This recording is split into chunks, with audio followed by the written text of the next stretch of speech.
गावाकडे सासरी गेलो होतो आम्ही आणि घरी लग्न होतं आमच्या काका सासऱ्याच्या मुलीचं, म्हणजे माझ्या नंदेचं लग्न होतं। तर नंदेच्या लग्नातील काही क्षण तुम्ही सुद्धा आमच्या आदिवासी जातीमध्ये कशा पद्धतीने लग्न होतात, कशा पद्धतीने मांडवाच्या दिवशीचाच जास्त व्हिडिओ आहेत। आणि मांडवाच्या दिवशी रात्रभर आमच्या जातीमध्ये मांजरी नाचली जाते आणि त्याच्यासाठी सुद्धा एक स्पेशल वाजवायचा प्रकार असतो मांजरीचा वाजा, तर तो वाजवला जातो आणि त्याच्यावर रात्रभर नाचतात ज्यांना आवड आहे। मग ते कोणत्याच वयोगटातले असो, छोटे मुलं म्हातारे सगळ्याच वयोगटातले ज्यांना नाचता येते ते नाचतात आणि आपला आनंद व्यक्त करतात। आणि मला करायचं नव्हतं, म्हणजे मला काही म्हणजे जमत नव्हतं, तर मी काही त्याच्यात पार्टिसिपेट केलं नव्हतं, पण मी दुरूनच बघितलं आणि मजा घेतली। तर तुम्ही सुद्धा मजा घ्या, कशा पद्धतीने असतात आमच्याकडच्या प्रथा परंपरा ते बघा। तर इथे हा आमच्याकडे मुंडा असतो जो एक लाकडाचा असतो आणि त्याच्यावरती नक्षीकाम केलेले असतात, रंगकाम केलेला असतो आणि तो मुंडा सगळ्यात जास्त महत्त्वाचा असतो। आणि हे जे डेअरीचे मांडव असतात, म्हणजे झाडापासून झाड असते कापलेले, त्याचे खोड असतात लाकूड, त्याला म्हणतात डेअरी। आणि ते डेअरीवरती तो मांडव असतो आणि वरती जांभळीचे पानं असतात टाकलेले, अशा पद्धतीचा मांडव असतो आमच्याकडे मांडवाच्या दिवशी, म्हणजे मंडप पूजनच्या दिवशी। आणि रात्रभर नाचला जातो मांजरी नाच, तर तुम्ही सुद्धा एन्जॉय करा, बघा।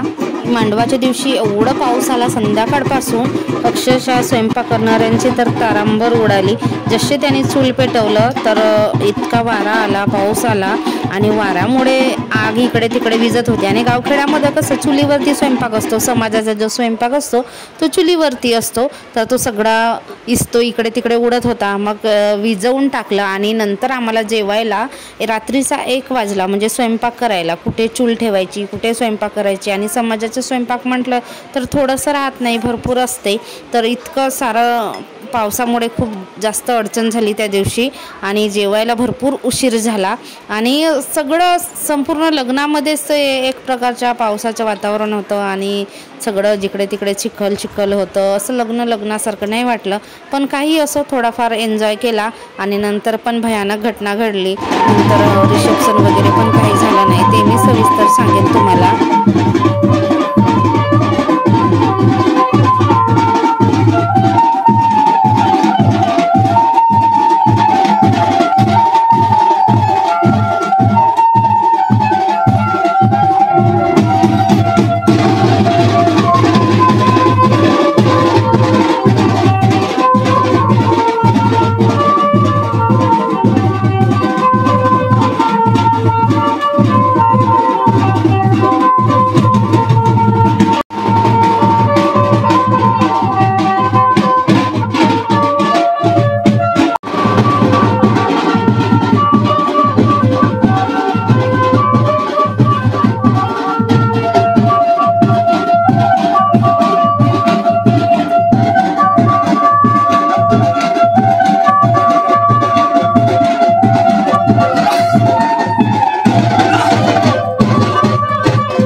मग सांगूच नको